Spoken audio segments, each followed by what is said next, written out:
함께 나누실 하나님의 말씀은 창세기 12장 1절에서 4절까지의 말씀입니다. 창세기 12장 1절에서 4절까지의 말씀입니다. 구역 14페이지에 있습니다.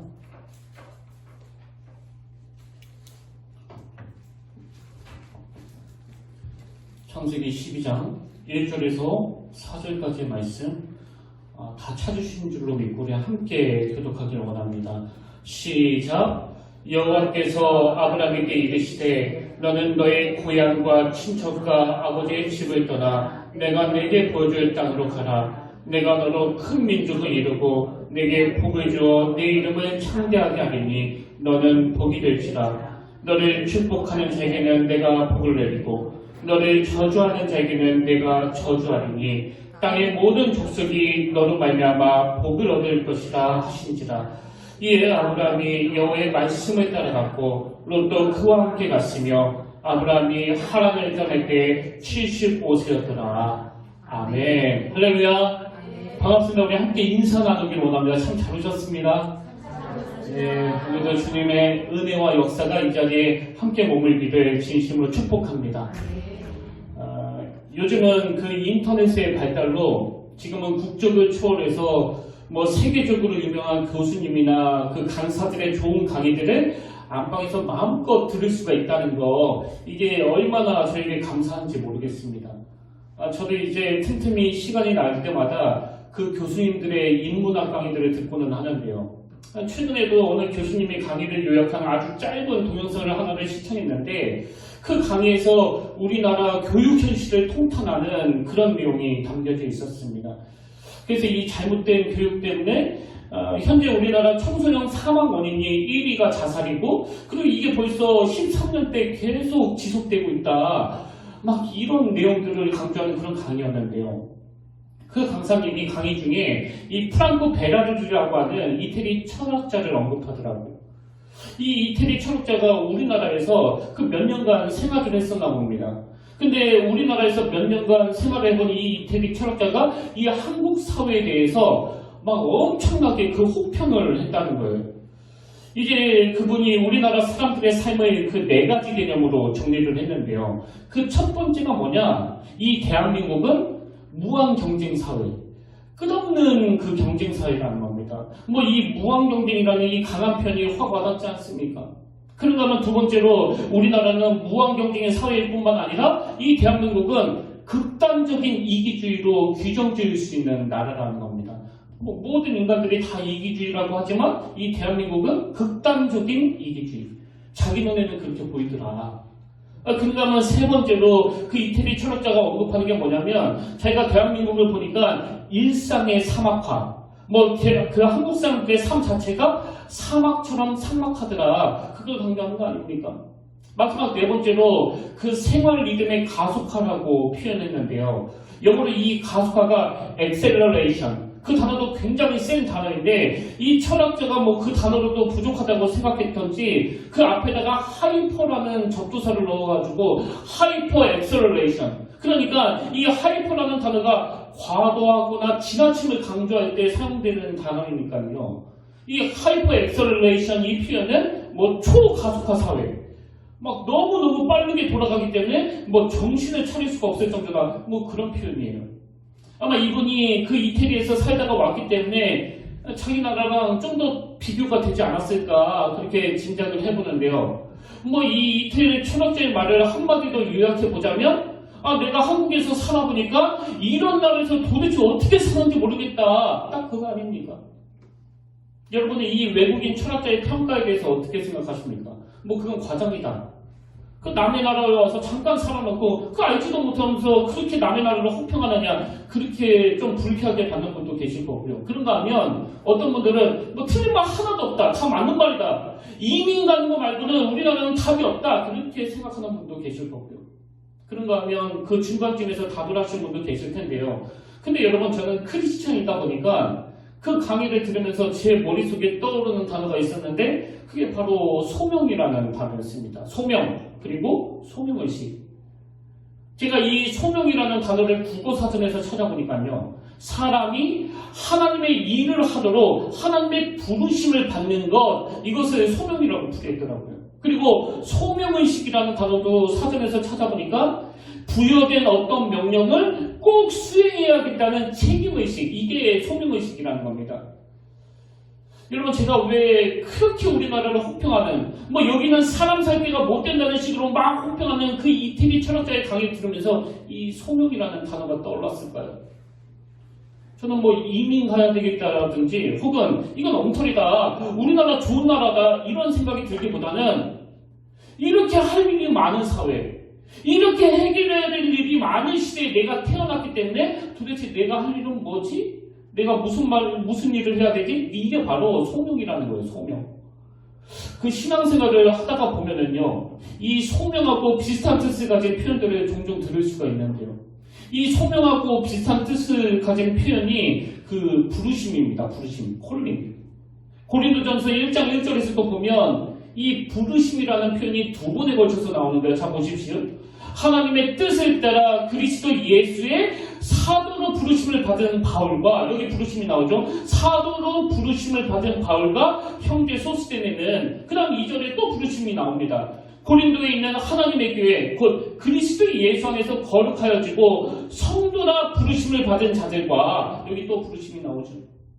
이걸 1차 소명, 2차 소명 이렇게도 설명을 하는데요. 여러분, 지금 사도 바울이 1절에서 표현한 사도로 부르심을 받은 할 때 이 부르심은 2차 소명이에요. 2차 소명.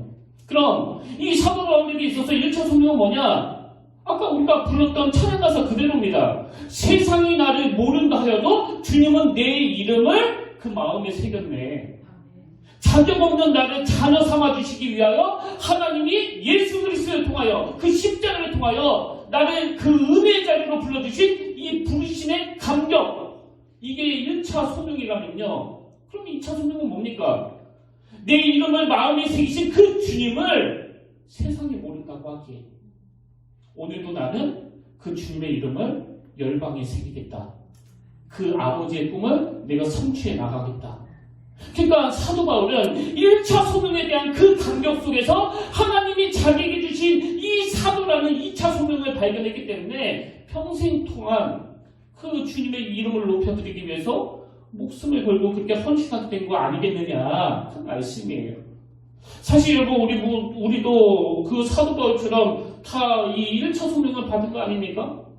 하나님이 나를 자문녀 삼아주시기 위하여 그 십자가를 통하여 예수 그리스도를 통하여 그 구원의 은총을 베푸셨다. 우리 다 이 1차 소명을 받았습니다. 그렇기 때문에 우리 모두가 다 은혜로 구원받았던 그 감격을 마음에 담고 사도 바울처럼 2차 소명, 어떻게 하면 이렇게 할 일이 많은 대한민국, 이렇게 해결해야 될 게 많은 이 시대에서 우리는 어떤 소명의식을 가지고 살아가야 될 것인가, 이런 것들을 오늘 좀 살펴보자는 겁니다. 그래서 저는 오늘 본문에 나와 있는 하나님께서 그 아브라함을 불러주시는 과정을 좀 분석해 보기를 원하는데요. 여러분, 여기 보니까 하나님이 아브라함을 부르시면서 그 두 가지 명령을 내리시는데 그 첫 번째 명령이 뭐냐? 먼저 떠나라는 명령이에요. 떠나라. 자, 10장 1절에 보십시오. 여호와께서 아브라함에게 이르시되 너는 너의 고향과 친척과 아버지의 집을 떠나. 여기 나오죠. 너의 고향과 친척과 아버지의 집을 떠나 내가 내게 보여줄 땅으로 가라. 이 첫 번째 명령이 뭐예요? 떠나서 새로운 땅으로 가라. 이게 첫 번째 명령입니다. 여러분, 이 명령에는 두 가지 의미가 담겨져 있는데, 먼저 떠나서 새로운 땅으로 가라는 이 명령에는요, 이 악한 세상과의 단절의 의미가 담겨져 있다는 사실입니다. 그 여호수아 24장에 보면은 그 후대의 여호수아가 창세기 12장에서 하나님이 이 아브라함에게 떠나서 새로운 땅으로 가라고 이 말씀하신 것에 대해서 새롭게 그 의미를 부여하는 내용이 나오는데요. 그게 여호수아 24장 2절 3절에 나오는 내용입니다. 자, 잘 들어보세요. 여호수아가 모든 백성에게 이르되 이스라엘의 하나님 여호와께서 이같이 말씀하시기를 옛적에 너희의 조상들 곧 아브라함의 아버지 나홀의 아버지 데라가 강 저쪽에서 거주하여 다른 신들을 섬겼으나 내가 너희의 조상 아브라함을 강 저쪽으로 이끌어내어. 이 떠나가는 말씀의 의미는 여호수아는 어떻게 의미 부여합니까? 다른 신들을 섬기고 있던 그 상태로부터 떠나고 그것들과 단절하는 의미로 그렇게 받아들이고 있는 거예요.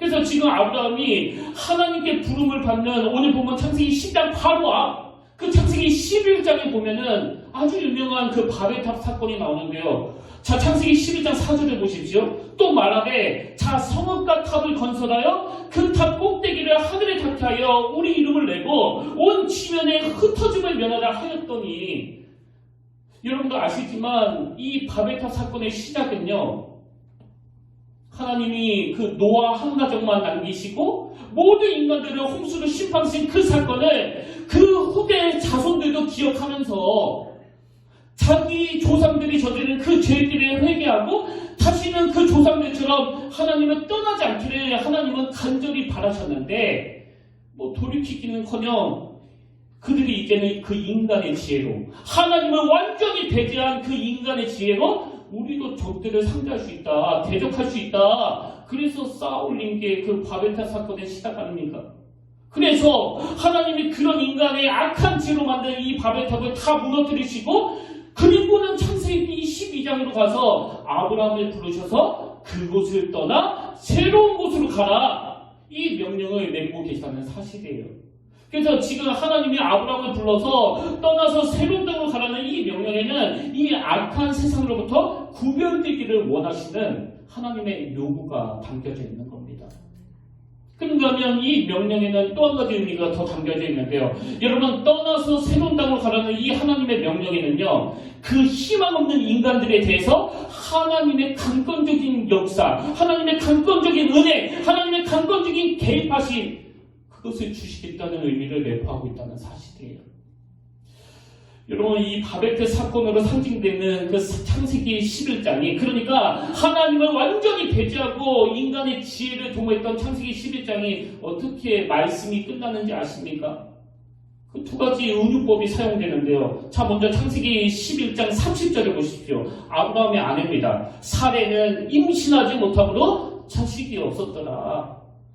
여러분, 주변에서 누가 나는 아이를 원하는데 이 아이가 생기지 않는다, 그건 불임이 아니라 난임이에요, 난임. 이 말 속에는 지금은 아이가 생기지 않았지만 희망은 있다는 거예요. 가능성은 있다는 겁니다. 그게 난임이에요. 그런데 창세기 11장 30절에 나와 있는 사례는 임신하지 못함으로, 이거는요 불임이에요, 불임. 이제 여성으로서 그 아이를 낳을 수 있는 모든 기능이 다 끝났습니다. 그리고 여러분, 창세기 11장이 어떻게 마무리되는지 아십니까? 맨 마지막 32절입니다. 데라는 아브라함의 아버지입니다. 아버지. 데라는 나이가 205세가 되어 하란에서 죽었더라. 여러분, 이렇게 하나님을 배제하고 인간의 지혜를 도모했던 창세기 11장 맨 마지막이 이 불임과 죽었더라라는 은유적 표현으로 끝이 나는데요. 이게 뭘 의미할까요? 하나님의 개입하심이 나오기 직전인 창세기 11장에서 하나님을 배제한 인간의 노력, 인간의 지혜로 상징되는 그 바벨탑 사건이 이 불임과 죽었더라, 이 은유적인 표현으로 끝나는 건 철저한 인간의 실패를 말하는 겁니다. 그리고 제가 난임이 아니라 이 불임이라는 것을 계속 강조하는 건 0.01%도 희망이 없다는 걸 강조하기 위해서예요. 근데 중요한 건 그렇게 인간의 모든 시도가 다 무력화되고 완전히 비참한 상태에 빠져 죽었더라라고 끝나는 창세기 11장이지만, 비로소 그때부터 창세기 12장에서 믿음의 조상이라고 일컬어지는 그 아브라함을 향하신, 인류를 향하신 하나님의 개입하심이 시작되더라는 겁니다. 이런 의미에서 저는 지금 코로나19, 지금 온 세계를 뒤덮는 이 사건에는요, 진짜 중요한 영적인 메시지가 있다고 생각합니다. 여러분, 지금 이 시대는요, 창세기 11장을 겪고 있는 거예요. 그동안 얼마나 교만했습니까? 게다가 이 코로나19 사건을 통해서 우리가 그동안 이 선진국이라고 알고 있었던 미국, 유럽에 대한 환상이 다 깨지는 거 아닙니까? 뭐 보니까 그 인간의 지혜라는 건 다 도토리 튀기더라고요. 뭐 아무리 잘나고 아무리 선진국이고 아무리 발달했다 하더라도 모든 나라가 이 코로나19 앞에서는 그 창세기 11장 상황 아닙니까? 그렇기 때문에 여러분, 지금이야말로 우리 모두가 다 회개해야 될 때예요. 하나님을 배제한 그 인간들의 지혜가 하나님 앞에 얼마나 교만한 것인가. 바벨탑을 추구했던 이 세상을 따라갔던 우리가 하나님 앞에서 회개하는 시간이 이 시대에 반드시 필요하고요. 그런가 하면 코로나19 때문에 지금 그 어려움을 겪는 성도들이 굉장히 많으시잖아요. 뭐 경제적으로도 너무 힘들어하시고 제 주변에도 선배 목사님, 후배 목사님 지금 다 괴로운 시간들을 보내고 계신데 여러분 지금 여러분의 삶이 이 창세기 11장 같다면요. 하나님의 부르심에 눈을 들 때가 온 거예요. 뭐 지금 하는 일마다 안 되고 모든 게 다 멈춰있는 것 같고 그 은유적인 표현으로 불임에 죽었다라고 마무리되는 창세기 11장에 맞닥뜨려 있다면 이제는 우리가 창세기 12장에 나오는 그 하나님의 부르심 앞에 귀를 기울여야 돼요. 그리고 아브라함처럼 하나님의 부르심에 순종할 때가 됐다는 사실입니다. 제가 이런 맥락을 가지고 이 첫 번째 명령을 좀 정리해 보았고요. 그런가 하면 하나님의 두 번째 명령은 너는 복이 될지라. 자, 창세기 12장 2절입니다. 내가 너로 큰 민족을 이루고 네게 복을 주어 네 이름을 창대하게 하리니 너는 복이 될지라. 여러분 이 말씀을 오해하시면 안 됩니다. 여기 나와 있는 너는 복이 될지라 이 말씀은 축복이 아니고요. 명령형이에요. 명령형. 그 앞에 나오는 내게 복을 주어 이게 우리가 바라는 그 축복이고요. 너는 복이 될지라. 이건 하나님의 그 복 주심에 대한 약속이 아니고 우리를 향하신 명령입니다. 너는 복이 될지라. 그렇게 하나님께서는 이 불임과 또 죽었다라고 표현되는 인간적인 그 절망적인 상태에서 떠나라, 너는 복이 될지라 이 두 가지 명령을 주셨는데요. 저는 이 말씀을 가지고 오늘 우리 개인과 또 우리 평택교회와 또 우리 한국교회가 나아가야 될 방향들을 한 두 가지로 제가 적용을 해보았습니다. 자, 여러분 오늘 본문을 가지고 우리가 해야 되는 그 두 가지 적용 중에 첫 번째 적용이 뭐냐? 신앙생활이라는 것 이 믿음으로 발걸음을 옮기는 이게 중요합니다. 믿음으로 발걸음을 옮기는 도전적인 삶이라는 것. 이 도전적인 삶이라는 것. 이걸 기억하셔야 된다는 겁니다. 여러분 그 아브라함이 이제 그 하나님의 도전장 앞에 순종해서 그 생전에도 알지 못했던 미지의 세계를 향해서 그 아브라함이 발걸음을 옮기지 않습니까? 근데 그 내용을 담고 있던 1절에서 굉장히 중요한 포인트 하나가 있는데요. 자, 1절을 다시 한번 보십시오. 여호와께서 아브라함에게 이르시되 너는 너의 고향과 친척과 아버지의 집을 떠나 내가 내게 보여줄 땅으로 가라. 제가 여기서 강조하는 포인트는요. 너에게 보여준 땅이 아니에요. 너에게 보여줄 땅입니다. 사실 여러분 이 아브라함 입장에서 이게 얼마나 막막한 이야기입니까? 너에게 보여준 땅이 아니에요. 그랬는데 여러분 아브라함은 그 막막한 하나님의 명령 앞에 순종하는데 그가 순종할 수 있었던 원동력이 4절에 나옵니다. 도대체 뭘 붙잡았길래 어떻게 순종하게 되었느냐. 자, 4절을 보십시오. 이에 아브라함이 여호와의 뭘 따라갔습니까? 말씀을 따라갔고 말씀을. 하나님이 아브라함에게 보여주신 건 어떤 환상이 아니에요. 아브라함은 이 말씀을 따라갔습니다. 저는 오늘 말씀을 묵상하다가 제 인생에서 참 굵직굵직하게 전환이 일어났던 몇 번의 사건을 되짚으면서 가슴이 뭉클뭉클하고 또 은혜를 받는 그런 시간을 가졌는데요. 돌아보니까 정말 제 인생이 창세기 12장 1절과 4절의 원리 그대로 이루어졌더라고요. 첫 번째로 떠올랐던 내 인생의 터닝포인트는 그 신학교에 입학한 겁니다.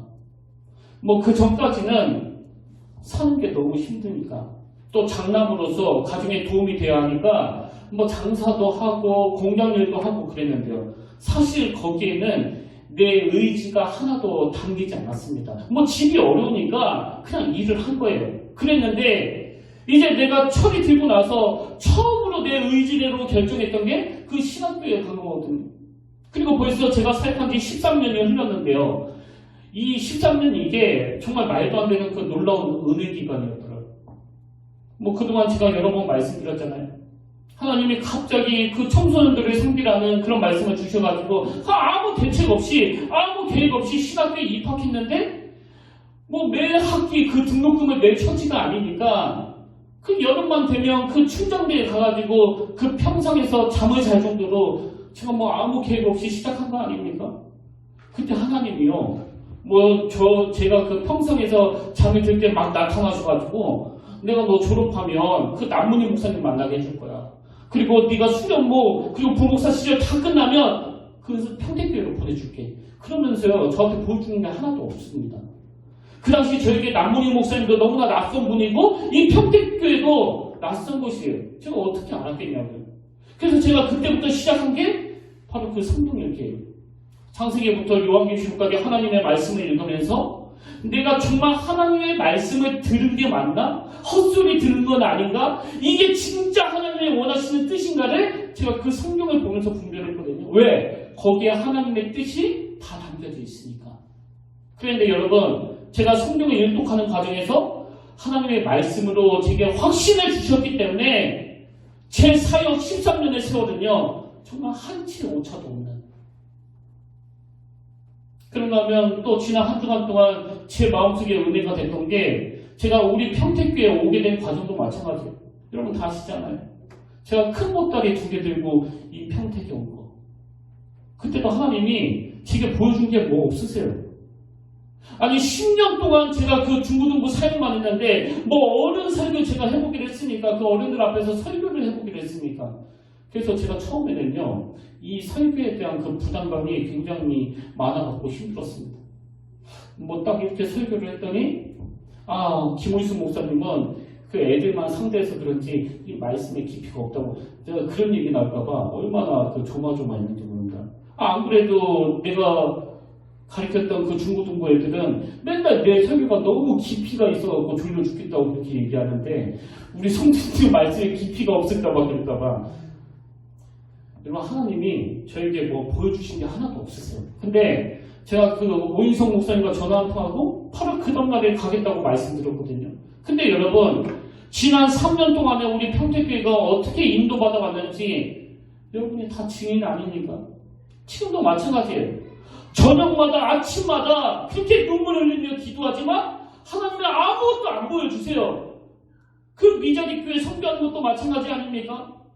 사실 저는요 뭐 여러분들을 속이고 싶지 않습니다. 뭐 하나님이 밤중에 저를 찾아오셨는데 그 미자리 교회를 위해서 선교하러 가셨다. 그래서 시작한 게 아니에요. 제가 말씀을 묵상하다가 새벽에 하나님의 마음을 알았기 때문에 네 한 교회만 네가 관심을 갖는 게 절대 옳은 게 아니라고 그게 말씀으로 깨달음을 주셨기 때문에 제가 시작한 거거든요. 근데 이 인간이 가진 그 연약함이라는 게 뭐냐? 뭐 처음에는 이게 될 것 같지가 않더라고요. 아니 무슨 수도 우리가 5배나 섬기느냐고. 그리고 또 누가 누구를 걱정하고 있느냐고. 그래서 제가 3년 동안에 정말 두려운 마음으로 하나님의 말씀을 구하고 하나님의 뜻을 구했던 건 뭐 저에게 보여주신 게 하나도 없기 때문이에요. 그런데 여러분 요즘에 제가 전율을 느끼는 게요. 사실대로 말씀드려서 저는 믿음이 없어가지고요. 이게 그 조금 하다가 중단이 될 거다 또 흐지부지 될 거다 그런 걱정이 많았습니다. 믿음이 없어가지고. 근데 이게 그냥 하나님의 뜻이기 때문에 내가 순종했는데 하나님은 정말 놀라운 방법으로 막 우리 평택교회에서 그 작은 교회들에게 성경하는 이야기를 듣고 또 이 예배 영상을 보고 막 성도님들이 연락해가지고 많은 분들이 나도 그 일에 동참하고 싶다고 그런 의사를 밝히는 겁니다. 그리고 그런 일들이 계속 제 인생에 쌓이다 보니까요. 이제는 확신이 드는 거예요. 확신이. 내가 아무리 고민해도 안 되는 일이지만 우리 하나님은 그 일을 위해 지금도 일하고 계신다. 그런 의미에서 지금 우리가 또 우리 교회가 할 일은요. 오늘 본문의 이 아브라함처럼 하나님이 말씀하실 때 바로 순종하는 것이고 그것만이 다가 아닙니다. 우리를 대신해서 일하시는 그 하나님에 대하여 기대하는 거예요. 그 하나님을 사모하는 겁니다. 염려와 걱정이 아니에요. 저는 오늘 본문에서 아브라함이 보여줬던 이 말씀에 대한 순종이 저와 여러분의 삶에서도 나타나길 원하고 하나님이 어떤 놀라운 방법으로 일하시는가를 기대하는 그런 믿음의 형제님, 자매님 되시기를 바랍니다. 그런가 하면 두 번째로 우리가 적용해야 될 게 하나 더 있는데요. 그게 뭐냐? 우리 모두는 이 복의 전달자로 부름받았음을 인식하기예요. 이 복의 전달자. 자, 2절을 다시 한번 보십시오.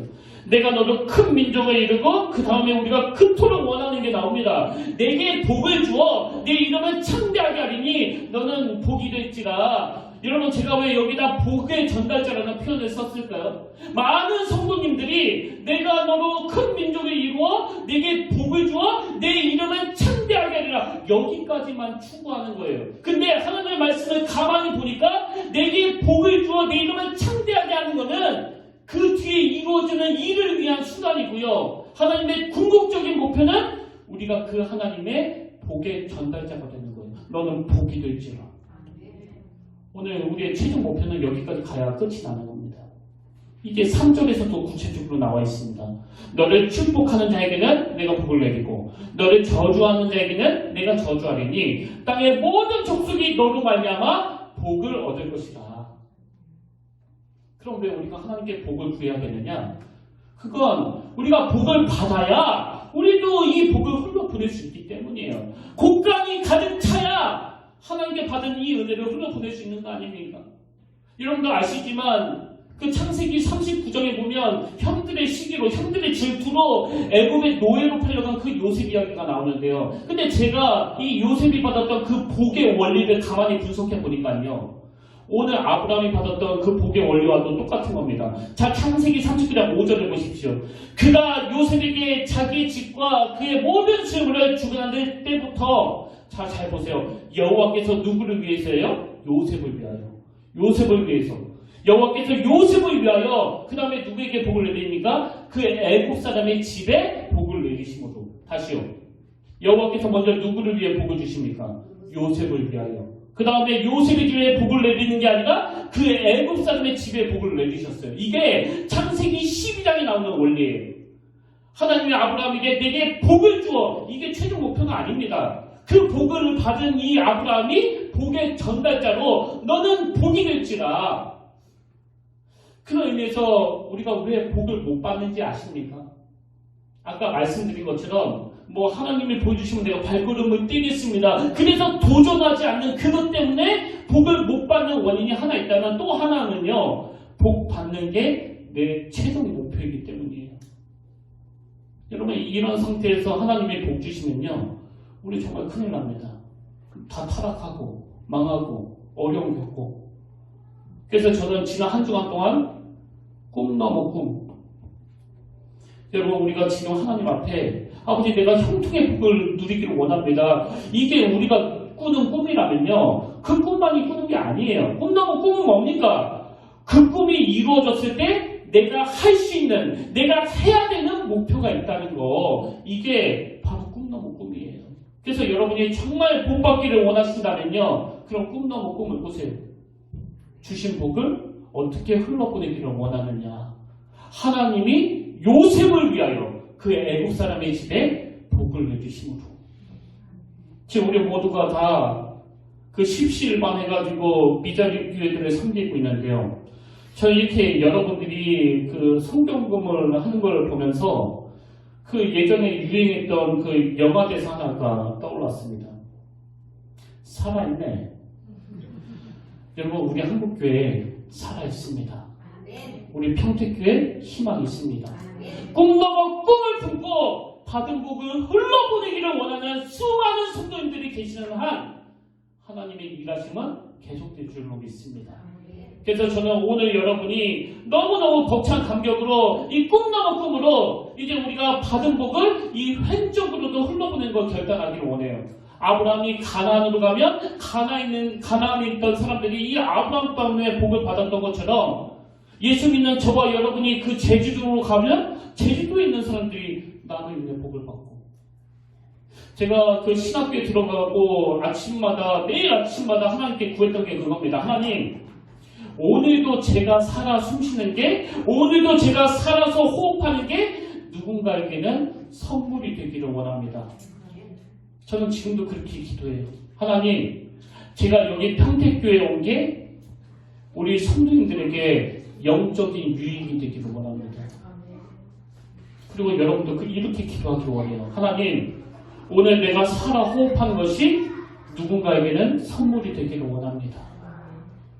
이제 저는 한 가지만 더 살펴보고 말씀을 마무리하길 원하는데요. 오늘 말씀의 결론은 이 모든 것을 주도하시는 분이 바로 하나님이시라는 것. 이것으로만 결론을 맺어야 됩니다. 자, 오늘 보면 12장 2절과 3절이 뭘 강조하는지를 보시면서 읽고 마무리하겠습니다. 자, 보십시오. 내가 여호와 하나님이 말씀하신 거예요. 내가 너로 큰 민족을 이루고, 그리고 우리말에는 다 빼버렸지만 히브리어로 보면 이 괄호 안에 있는 것들이 다 들어가 있는 내용이에요. 다 다시 읽어드립니다. 내가 너로 큰 민족을 이루고 내가 내게 복을 주어 내가 내 이름을 창대하게 하리니 너는 복이 될지라. 너를 축복하는 자에게는 내가 복을 내리고 너를 저주하는 자에게는 내가 저주하리니. 여러분, 여기 5번에 걸쳐서 나오는 내가 뭘 강조하는 겁니까? 오늘 설교 듣고 맞아, 내가 한번 도전해야 되겠다, 맞아, 내가 한번 변화해야 되겠다, 이건요 지금 설교를 잘못 듣고 계시는 거예요. 오늘 우리가 하나님 앞에 내려야 되는 결론은 하나님은 오늘도 주권적으로 일하신다는 거. 창세기 11장에서 그 불임과 죽었다라고 표현되는 인간의 그 비참한 역사 앞에서 오늘도 하나님은 주권적으로 창세기 12장을 열어가고 계신다. 그 하나님의 주권 앞에 내가 순종하며 나아가야 되겠다. 이것을 결심하는 오늘 주일 예배가 되기를 바랍니다. 마지막으로 시편 16편 2절을 읽고 말씀을 마치겠습니다. 내가 여호와께 아뢰되 주는 나의 주님이시오니 주 밖에는 나의 복이 없다 하였나이다. 내가 여호와께 아뢰되 주는 나의 주님이시오니 주 밖에는 나의 복이 없다 하였나이다.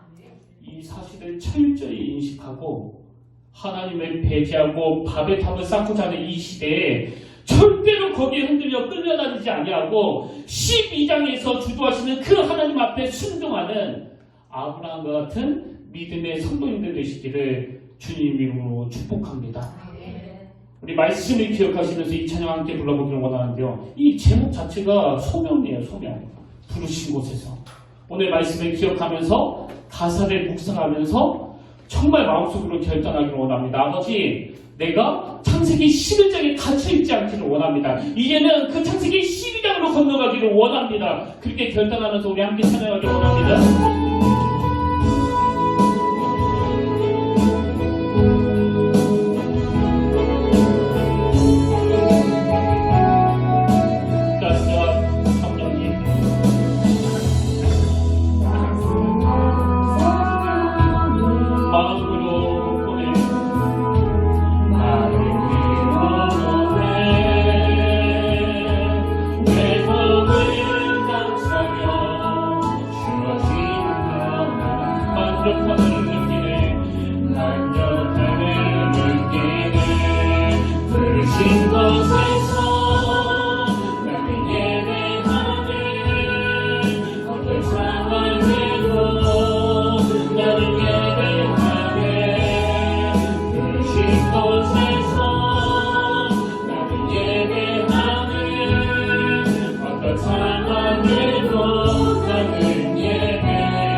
영광을 보기를 원합니다.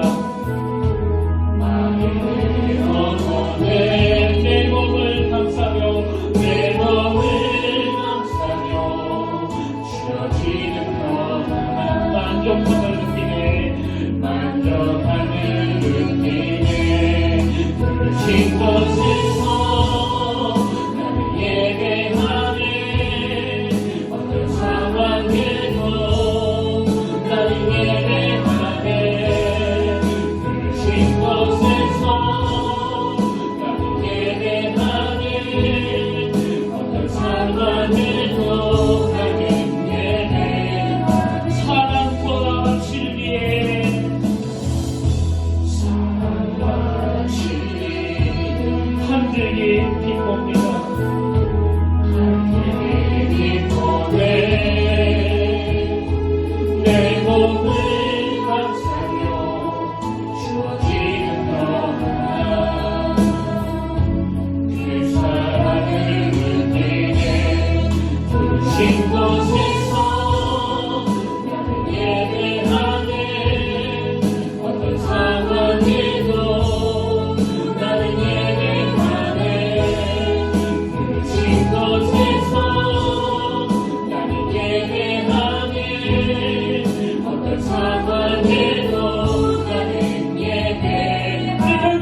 살아계신 하나님 아버지, 이 시간 하나님의 은혜를 간절히 구하며 기도를 올려드립니다. 아버지, 코로나 바이러스로 말미암아 너무나 많은 어려움을 겪고 있는 현실이지만 우리가 이 코로나 바이러스를 통해서 하나님이 주시는 메시지를 발견하기를 원합니다. 인간의 머리끝까지 올라간 이 교만으로 말미암아 하나님을 배제하고 하나님 없이도 살 수 있다는 그 인간의 착각을 깨뜨려 주시는 메시지로 아버지, 우리가 이 사건을 받아들이기를 원합니다. 하나님 없는 인간의 역사, 하나님 없는 인간의 과학, 하나님 없이 하는 인간의 그 모든 시도들이 얼마나 큰 혼란을 가져다 주는가를 깊이 자각하고 다시 하나님 앞으로, 다시 말씀 앞으로 아버지 나갈 수 있도록 인도하여 주시옵소서. 그러면 하나님, 창세기 11장에 갇혀 절망하고 고통하는 성도님들이 이 자리에 계시다면 지금이야말로 은혜를 구할 때임을 자각하기를 원합니다. 하나님 손에 이끌려 창세기 12장으로 건너가 그 죄의 자리에서 떠나가게 하시고 이제는 축복의 통로가 되게 하여 주시옵소서. 그 은혜 자리로 인도하시는 그 주님을 의지하며 이 모든 말씀 거룩하신 예수의 이름으로 간절히 기도드립니다. 아멘. 이제 우리 다 자리에서 일어나셔서 아까 불렀던 그 찬양입니다. 아무도 예비하지 않는 그곳에서 주를 예비하리라. 아무도 찬양하지 않는 그곳에서 나 주를 찬양하리라. 이번 한 주간도 우리 하나님 앞에 예배자로 설 것을 우리가 다짐하면서 결단하면서 우리 함께 이 찬양 불러보기를 원합니다.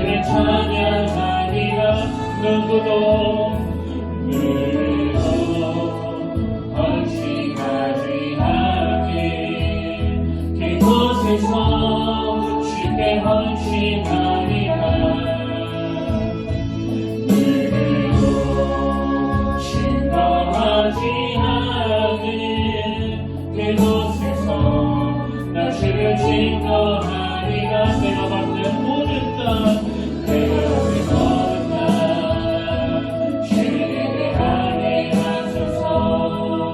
주의 보혈로 덮어지게 하소서. 내가 서기고 주의 거룩한 곳 되게 하소서. 주의 향기로 물들여. 우리 다시 한번 찬양합니다. 아무도 예배하지 않는 그곳에서 주를 예배하리라. 아무도 찬양하지 않는 그곳에서 나 주를 찬양하리라. 누구도 헌신하지 않는 그곳에서 주께 헌신하리라. 누구도 증거하지 않는 그곳에서 나 주를 증거하리. 내가 받는 모든 땅 내가 받는 모든 땅 주를 예배하게 하소서. 주의 보혈로 덮어지게 하소서. 내가 속이고 주의 거룩한 곳 되게 하소서. 주의 향기로 물들. 우리 마지막으로 고백합니다. 내가 받는 모든 땅 주를 예배하게 주의 보혈로 덮어지게 하소서. 내가 서기고 주의 거룩한 곳 되게 하소서. 주의 향기로 물들이소서. 아멘. 내가 너로 큰 민족을 이루고 내가 네게 복을 주어 내가 내 이름을 창대하게 하리니 너는 복이 될지라. 너를 축복하는 자에게는 내가 복을 내리고 너를 저주하는 자에게는 내가 저주하리니. 내가 여호와께 아뢰되 주는 나의 주인이시오니 주밖에는 나의 복이 없다 하였나이다. 아멘. 하나님, 지금까지는 그저 내가 복받아 내가 부자되고 내가 잘 살고 내가 편안하게 사는 것이 목표였기 때문에 하나님이 주신 복을 누릴 수가 없었다면 아버지 오늘 깨닫고 꿈 넘어 꿈을 품기를 원합니다. 그래서 꿈 넘어 꿈을 가지고 내게 허락하신 모든 상황들이 주신 복을 흘러보내는 하나님의 재료가 되고 도구가 되도록 인도하여 주시고 이번 한 주간도 어디에 서 있던지 간에 그 소명의식을 가지고 맡기신 사명을 잘 감당하는 평택교회 성도님들이 되도록 주님의 은혜로 붙들어 주시옵소서. 이제는 우리 주 예수 그리스도의 은혜와 하나님 아버지의 다음없는 사랑과 성령님의 감동감화 위로 교통 충만하심의 역사가 오늘 주신 말씀 마음에 담고 창세기 12장에서의 그 은혜를 사모하며 꿈 넘어 꿈을 가지고 달려가기로 다짐하며 예배드리는 모든 주의 자녀들 머리 위에 지금부터 영원토록 함께 하시기를 간절히 축원하옵나이다.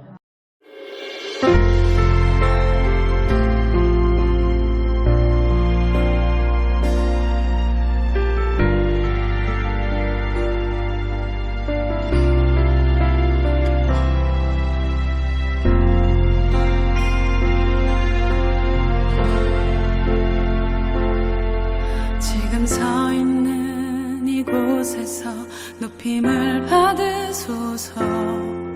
내가 받는 땅 주님의 땅이니 하늘이 주의 이름 높이 올리며 넓은 바다가 주를 노래해. 모든 만물 주를 경배해.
주소서